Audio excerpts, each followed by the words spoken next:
రేపో మాపో మాజీ మంత్రి కొడాలి నాని అరెస్ట్ అవ్వడం ఖాయమని గతంలో జగన్మోహన్ రెడ్డి ముఖ్యమంత్రిగా ఉన్నటువంటి సమయంలో అధికారాన్ని అడ్డం పెట్టుకొని అప్పటి మంత్రిగా ఉన్నటువంటి కొడాలి నాని అప్పటి ప్రతిపక్ష నాయకులైనటువంటి చంద్రబాబు గారి మీద, వారి కుటుంబం మీద, పవన్ కళ్యాణ్ గారి మీద, అలాగే మహిళల మీద అసభ్యమైనటువంటి వ్యాఖ్యలు చేసి అనుచితమైనటువంటి పోస్టులు పెట్టినటువంటి నేపథ్యంలోనే ఈ 2-3 రోజుల్లో కొడాలి నానిని అరెస్ట్ చేసేందుకు ఆంధ్రప్రదేశ్ ప్రభుత్వం రంగం సిద్ధం చేసింది అనేలాగా కొన్ని వార్తలు వస్తున్న నేపథ్యంలో నిజంగా కొడాలి నాని అరెస్ట్ జరగబోతుందా లేదా అనేది మనం విశ్లేషణ చేసుకుందాం. ప్రస్తుతం మనతో పాటు ఉన్నారు ప్రముఖ రాజకీయ విశ్లేషకులు అడుసుమల్లి శ్రీనివాసరావు గారు. సార్తో మాట్లాడారు. సార్ నమస్తే. సార్ నమస్కారం అండి. కొడాలి నాని అరెస్ట్కి రంగం సిద్ధమైంది అనేటువంటి వార్తలు అయితే ఇప్పుడు సోషల్ మీడియాలో చక్కర్లు కొడుతూ ఉన్నాయి. ఏంటి సార్, ఆంధ్రప్రదేశ్ ప్రభుత్వం కానీ అలాగే చంద్రబాబు గారు కానీ ఇప్పుడు కొడాలి నాని విషయంలో ఎటువంటి నిర్ణయం తీసుకోబోతున్నారంటే ఏం చెప్తారు? ఇప్పుడు చంద్రబాబు గారు తీసుకుంటానికి ఏముండదండి ఇందులో. ఆయన కేసు నమోదని యాక్చువల్గా అయితే వాళ్ళు లోకేష్ గారు కానీ చంద్రబాబు నాయుడు లోకేష్ గారు ఒక మాట చెప్పాడు, ఈయన్ని గుడ్లోడు తీసి నడి రోడ్డు మీద నడిపిస్తానన్నారు. అలాగే ఈ ప్రభుత్వంలో ఉన్న చాలామంది నాయకులు, ఇప్పుడున్న ప్రభుత్వంలో ఉన్న నాయకులు చాలామంది వీళ్ళ భాష ఇతను అందరినీ తిట్టడించుగా చాలామంది కార్యకర్తలు, తెలుగుదేశం సానుభూతి పనులు, చంద్రబాబు నాయుడు గారి అభిమానులు చాలా హతాశులు అయిపోయారు. ఇతని దెబ్బకి మనోభావాలు దెబ్బతినిపోయినాయి అందరికీ. వాళ్ళందరూ కూడా హర్ట్ అయిపోయారు, అసలు చాలా కసితో రగిలిపోతూ ఉన్నారు. ఇతనే కాకుండా సినిమా పరిశ్రమకు సంబంధించి పోసాని కృష్ణమురళి ఒకడు ఉన్నాడు. ఎందుకంటే వీళ్ళిద్దరి గురించి ఎందుకు మాట్లాడుతున్నానంటే, ప్రధానంగా వీళ్ళిద్దరు కమ్మ సామాజిక వర్గం. ఈ కమ్మ సమాజ వర్గానికి చెందిన వీళ్ళిద్దరూ మిగతా నాయకులు ఎవరో కానీ, మిగతా ఆ సామాజిక వర్గానికి చెందిన ప్రముఖులు ఎవరో కూడా వాడని మాట్లాడిన భాషలు ఇద్దరు వాడారు. పోసాని కృష్ణమురళి అయితే అసలు అతనికి మానసిక స్థితి ఎలా ఉందనేటువంటి డౌట్ వచ్చేలా మాట్లాడాడు. ఇతనైతే కొడాలి నాని అయితే ఏంట్రా ఇతను ఎలా మాట్లాడుతున్నాడు, ఈ భాష ఏంటి, అసలు ఆ రకమైన మనుషుల్ని, అవతల మనిషిని యారా రారా పోరా, చంద్రబాబు గారిని రా పో ఎదవా అని తిట్టేసేవాడు. లోకేష్ గారిని, వాళ్ళ నాన్నగారిని, చంద్రబాబు నాయుడు గారు వాళ్ళ నాన్నగారిని, ఇది బాబు నాయుడు గారు అన్నట్టుగా ఖర్జూర్ నాయుడు, ఈ టైపు అలా ఆయన పెద్ద ఆయన ఏం చేశాడు, ఆయన గురించి మాట్లాడొచ్చా? చంద్రబాబు నాయుడు గారు తండ్రి గారి గురించి మాట్లాడొచ్చా? ఇతను నీ సన్న బియ్యం ఎదురా బాబు అని అడిగితే నీ అమ్మ మొగుడు చెప్పాడా అని అడిగాడు. అక్కడ తిరుపతిలో డిక్లరేషన్, తిరుమలలో డిక్లరేషన్ గురించి అడిగితే నీ అమ్మ మొగుడు పెట్టాడా కండిషన్ అని అడిగాడు. ఆంజనేయ స్వామి చెయ్యి విరిగిపోతే దాని గురించి దైవదోషణ కూడా చేశాడు అతను. చాలా తేలిగ్గా మాట్లాడాడు.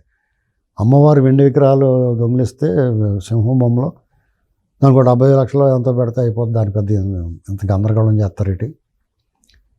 ఇలాగా ఏం మాట్లాడినా దాన్ని చాలా తేలిగ్గా మాట్లాడతా, నోటుకు వచ్చినట్టు మాట్లాడితే నువ్వేం పీకుతావు పీకరా, నువ్వు మళ్ళీ గెలిస్తే కదా. అసలు ఇంకంటే మనం మళ్ళీ మాట్లాడలేం, ఆ భాషలో మాట్లాడాడు. అచ్చం అలాగే మాట్లాడినాడు పోసాని కృష్ణమురళి. పవన్ కళ్యాణ్ గారిని ఎంత దారుణంగా మాట్లాడాడు, బాలకృష్ణ గారిని, చంద్రబాబు నాయుడు గారిని, లోకేష్ గారిని నోటుకొచ్చినట్టు. అంటే వాళ్ళకి ఒళ్ళు మరిచి ఏం మాట్లాడుతున్నారో తెలియకుండా లకారాలతో కూడా తిట్టేశాడు పవన్ కళ్యాణ్ గారు వాళ్ళని. మరి వాళ్ళు ఎందుకు వదలాలండి? అసలు ఇన్నాళ్ళు లేట్ చేయడం తప్పు కదా, తప్పు కదా. పోలీసులు కూడా ఆ రోజే సుమోటోగా తీసుకోవాలి. సరే, అప్పుడు ఆ ప్రభుత్వంలో ఉన్నప్పుడు వాళ్ళందరూ బూట్లు నాగుతూ ఉండేవారు కాబట్టి ఎవడన్నా కేసు పెట్టినా తీసుకునేవారు కాదు. వీళ్ళు కూడా ప్రైవేట్ కేసులు వేయలేదు.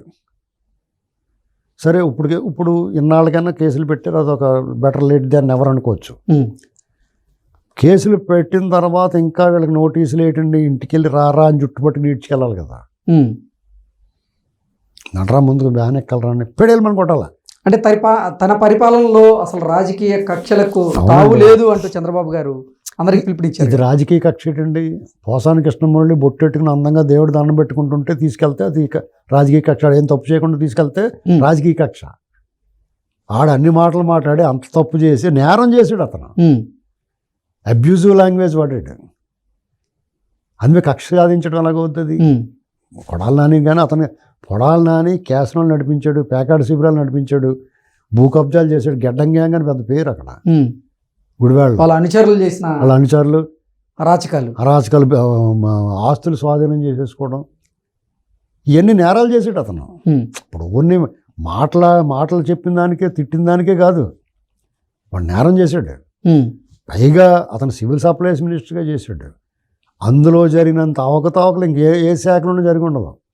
ఎందుకంటే రేషన్ బియ్యాన్ని పక్కదారి పట్టించారు, విదేశాలు ఎగుమతి చేశారు కాకినాడ పోర్టు ద్వారా, చంద్రశేఖర్ రెడ్డి ఎమ్మెల్యే ద్వారా. అసలు తవ్వితే వీళ్ళకి జీవితాంతం జైల్లో కూర్చుండిపోవాలి. వచ్చి జన్మలో కూడా రిజర్వ్ అయిపోయి ఉండాలి, మళ్ళీ పుట్టిన తర్వాత కూడా జైల్లోనే పడేయాలి. అంత పెద్ద నేరాలు చేశారు వాళ్ళు. కాబట్టి వాళ్ళని ఆషామేషిగా విచారించకూడదండి. కొట్టి కొట్టి కొట్టి కొట్టి చెప్పించాలి వాళ్ళ చేత. మిలిటరీ వాళ్ళకి దొరికితే, శత్రుదేశం వాడు మిలిటరీకి దొరికితే వాళ్ళ చేత రహస్యాలు రాబట్టడానికి ఏ రకమైన ట్రీట్మెంట్ ఇస్తారో ఆ రకంగా వీళ్ళ చేత అన్నీ చెప్పించాలి, ఆ ట్రీట్మెంట్ ఇవ్వాలి. బట్టలోడు తీసి కూర్చోబెట్టాలి చెరుకో పక్కన.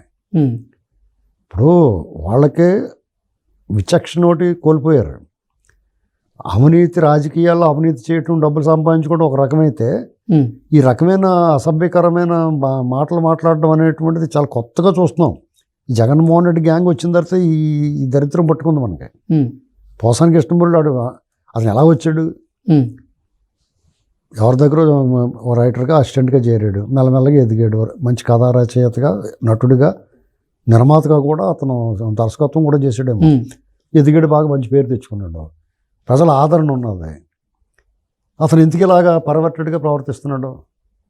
అది పైశాచికం కదా. ఇతను అలాగే నాని 2 సార్లు టీడీపీ టికెట్ ఇచ్చింది. చంద్రబాబు నాయుడు గారు చేతుల మీద కదా బీఫారం తీసుకున్నాం. అప్పుడు తెలీదా చంద్రబాబు గారు మంచోడు చెడ్డాడు? మొదటిసారి అంటే తీసుకున్నావు, తెలిసి ఉంటుంది. రెండోసారి ఎందుకు తీసుకున్నావు అంటే నీ అవసరానికి నువ్వు బూట్లు నవ్వుతావు, నీ ఎవడేం పాడేస్తాడు అంకలు తిరుగుతావు అనమాట. వీళ్ళ దగ్గర నీకేమి నచ్చలేదు, నువ్వు చెప్పింది ఏదో చేయలేదా? ఏదో ఇంత కక్ష పట్టాల్సిన అవసరం ఏముంది? మీ ఆస్తి తగాదాలు ఉన్నప్పుడు నీ ఆస్తి అదే వాళ్ళు దొబ్బేసినట్టు వాళ్ళు కూడా మాట్లాడరు, అలా కొడతారేమోరా బాబు అని. నీ బరితెగింపేటి చంద్రబాబు నాయుడు గారు పద్ధతైన మనిషి, అనవసరంగా లేనట్టు కుక్కలు మురిగితే, కుక్క కరిస్తే మనం కరుస్తామా అని వదిలేస్తాడు ఆయన. నాలుడు ఏం చెప్తాడంటే, కుక్క కరిస్తే కుక్క యజమానిని కొట్టాలి మనం, కుక్కను కరవకపోయినా కుక్కను పట్టుకుని బడితిప్పు చేయాలని చెప్తాను నేను. ఓకే, ఇప్పుడు కుక్క కరిసిందండి, దాన్ని కరవ మనం, కానీ బడి తెచ్చుకుని సోపరం నడి వెరగొడితే దెబ్బ నోరు మూసి కూరుకుంటుంది కదా, చచ్చి ఊరుకుంటుంది. లేకపోతే పిచ్చుకోకుండా చంపాలి కదా, లేకపోతే ర్యాబిస్ వ్యాధి వచ్చేది కదా అందరికన్నా. అవును, పోనీ ఇతను చంపకపోయినా వాళ్ళు చంపమని చెప్పకూడదు, జైల్లో పడేయాలి కదా చట్ట ప్రకారం. వాళ్ళు బయట తిరగకూడదు కదా. పైగా జైల్లోకి వేస్తే కూడా పోసాని కృష్ణమూర్తి ఇలాంటి వాళ్ళు జైలు వేసినట్టు కూడా మిగతా ఖైదీలతో కలవనివ్వకూడదు, వాళ్ళని బాడు చేసేస్తారు. వీళ్ళందరూ సెపరేట్గా పెట్టాలి. అన్నం నీళ్ళు అవి కూడా గేట్ కింద నుంచి తొయ్యాల, తలుపు కింద ఉంటుంది కదా, అందులోంచి ఆరులోంచి తెస్తే తినేసి పడుకుంటారు అక్కడే. అన్ని కార్యక్రమాలు అందులో చేసుకుంటా. బయట జనాలను వాళ్ళు చూడనివ్వకూడదు, వీళ్ళని చూడటం కూడా ఎవరిని వెళ్ళనివ్వకూడదు. అంత తీవ్రమైన కఠినమైన చర్యలు, శిక్షల్లో వీళ్ళకు ఉండాలి. అప్పుడు ఈ ప్రభుత్వం మంచి ప్రభుత్వం అని చెప్పుకుంటారు. ఎందుకంటే ఈ ప్రభుత్వం చాలా మంచి కార్యక్రమాలు చేస్తుంది. కానీ ఇలాంటి వాళ్ళ మీద చర్యలు తీసుకోకపోవటం వల్ల ఆ ప్రభుత్వానికి మచ్చ. ఎందుకంటే జగన్మోహన్ రెడ్డి హయాంలో పనిచేసిన వాళ్ళు, జగన్మోహన్ రెడ్డికి అనుకూలంగా పనిచేసి చంద్రబాబు నాయుడు గారి మీద కుట్రలు చేసిన వాళ్ళు ఇంకా అధికారంలో ఇప్పుడున్న ప్రభుత్వంలో ఉన్నారు. స్కిల్ ఆ డిపార్ట్మెంట్లో ఉన్నారు, అందరూ వాళ్ళే ఉన్నారు. చంద్రబాబు నాయుడు గారు జైలుకి వెళ్తానికి సహకరించిన వాళ్ళు అందరూ కూడా, తప్పుడు కథనాలు రాసిన వాళ్ళు, తప్పుడు సమాచారం ఇచ్చిన వాళ్ళు అందరూ కూడా ఇప్పుడు అక్కడ జీతాలు తీసుకుంటూ ఉన్నారు. ఈ ప్రభుత్వం వచ్చిన 5 నెలలు అయిపోయినా ఇంకా అక్కడే ఉన్నారంటే వాళ్ళ స్థాయి పెరిగిందా, లేదా చంద్రబాబు గారు తగ్గాడా అనేటువంటి, ఈ ప్రభుత్వం తగ్గిందా అనేటువంటి చూసుకోవాలా. ఇప్పుడు ఒక పెద్ద పెద్ద అధికారులు ఈ స్మగ్లర్లో సీజ్ చేసిన కార్లు వాడుతున్నారని వచ్చింది. చాలా ముఖ్యమైన స్థానాల్లో ఉన్న వాళ్ళు ఎలాగుంటే, రేపు చంద్రబాబు నాయుడు గారు ఏం చేసినా బూడిదలో పోసిన పన్నీరు అయిపోదా, వృధా అయిపోదా? ఓ పక్కన అది చూసుకోవాలి, ఓ పక్కన ఈ చీడ పురుగుల్ని ఏరాలి. ఈ పురుగుల్ని పాముల్ని ఏరకుండా మీరు తోట ఎంత శుభ్రం చేద్దామన్నా కానీ ఈ పాములు గీవులు అన్నీ వచ్చేస్తాయి కదా. కాబట్టి మీరు పరిపాలన, అభివృద్ధి, సంక్షేమం, లా అండ్ ఆర్డర్ కాపాడుతాం అనేటువంటిది ఒక సెక్షన్. ఇలాంటి వాళ్ళు అందరూ నోటుకొచ్చినట్టు మాట్లాడి సమాజాన్ని కలుషితం చేసి మంచినీటి బావులు విషం కలిపి ఒప్పుకుంటారా మీరు? వీళ్ళందరూ మంచినీటి బావులో విషం కలిపి బ్యాచ్ చేయండి. వీళ్ళందరినీ కూడా లోపల పెట్టాలి. ఓకే. ఇలాంటి అధికారులు, అవినీతి అధికారులు, ఇలాంటి సీజ్ చేసిన కార్లు గట్ట వాడే అధికారులు, వాళ్ళు ఏ పొజిషన్లో ఉన్నా పిలిచి అందంగా మీరు ఇంటికి కూర్చోండి అని చెప్పాలి. ఆ స్కిల్ దాంట్లో ఉన్న వాళ్ళందరినీ కూడా గత ప్రభుత్వంలో ఉన్న వాళ్ళు మొత్తం డబ్బు కట్టింటారు నాయన, కాంట్రాక్ట్ ఉద్యోగాలు కట్ట ఉంటారు, వాళ్ళందరి చేత డబ్బు కట్టించేయాలి. ఓకే. ఈ పని చేస్తే నిజంగా వాళ్ళు అన్నట్టుగా స్టిక్కర్ ఇది మంచి ప్రభుత్వం అంటున్నారు కదా, నిజంగానే మంచి ప్రభుత్వం అని చెప్పొచ్చు. Okay. Okay sir, thank you so much. Right.